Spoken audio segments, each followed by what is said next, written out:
Subscribe कीजिए शब्द सम्राट news channel को और बेल आइकन को भी दबाइए लेटेस्ट न्यूज सबसे पहले देखने के लिए।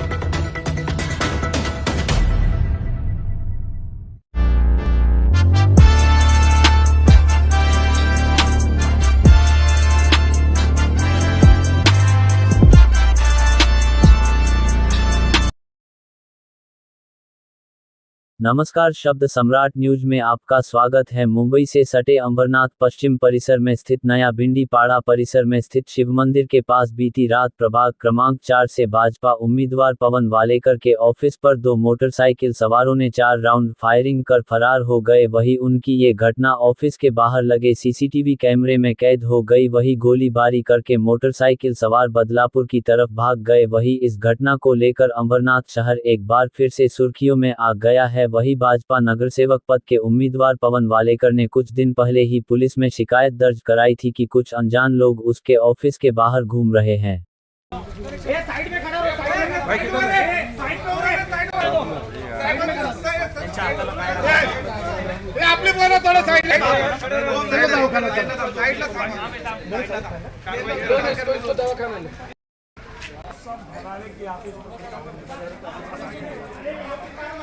नाही चलेगी काय सांगतात कधीची घटना आहे आणि आता ती आंदोलन करतात त्याला ऑफिसरला बाहेर जा आपण आतमध्ये कोणी जाणार नाही आता। ही रात्री 12:15 सुमारासची ही घटना आहे आणि आम्ही इथं FIR द्यायला आलो होतो आमची, तर ती आमच्या हिशोबाने घेतली नाही म्हणून आम्ही या आंदोलनाला बसतोय।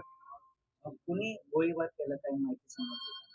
मला जो संशय आहे तो राजू वाळेकर, अरविंद वाळेकर आणि निखिल वाळेकर वरती आहे।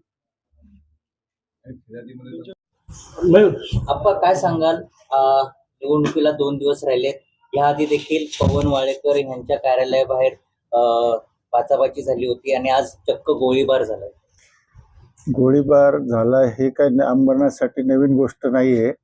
आमचा प्रचाराचा मुद्दा सुद्धा हाच आहे, भ्रष्टाचार आणि दहशतमुक्त अंबरनाथ करण्याचाच आमचा प्रचाराचा मुद्दा आहे। तरी पण हे म्हणतात की असं नाही तसं नाही, जी काही घटना घडली 6 राऊंड फायर केल्याच्या नंतर सुद्धा पोलीस जर समजा फिर्याद घेत नसतील, आणि फिर्याद आमची आहे, आम्ही सांगतो तशी फिर्याद त्यांनी घेतली पाहिजे। आम्ही थोडी सांगतो की हे खोटी काही देतो। खोटी जर आमची फिर्याद असेल तर त्यांनी आमच्यावर प्रोसिक्युशन करावं, ते कायदा आहे, किंवा आमच्या विरुद्ध खटला दाखल करावा। आणि असं असताना सुद्धा जर पोलीस आमचं फिर्याद त्यांच्या म्हणण्याप्रमाणे द्यायची असेल तर त्या गुन्ह्यात काय अर्थ आहे? याच्या आधी सुद्धा 2-3 वेळा असेच अटेम्प्ट झालेले आहे, त्याची साधी फिर्याद सुद्धा घेतलेली नाही। आणि जर फिर्याद घेत नसेल तर हे पोलीस स्टेशन कशासाठी पाहिजे? इथं गोरगरिबाला जर न्याय मिळत नसेल तर या पोलीस स्टेशनची गरज नाही। मग भाई लोक बसवावे चौकामध्ये, त्यांनी फैसले करावेत।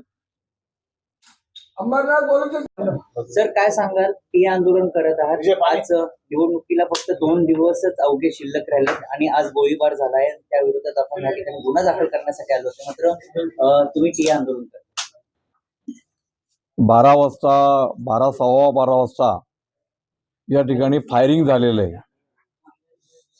Attempt to murder, Bharatiya Janata पार्टीचा तरुण तडफदार उमेदवार याच्यावरती फायरिंग करून त्याला ठार मारण्याचा एक प्रयत्न झाला आणि त्या संदर्भामध्ये ज्यांच्यावरती संशय आहे त्यांची नावं फिर्यादी म्हणून आम्ही देत असताना ही फिर्याद तशा प्रकारे न घेता पोलीस सांगतात तुम्ही अशा प्रकारे फिर्याद द्या, तशा प्रकारे फिर्याद द्या।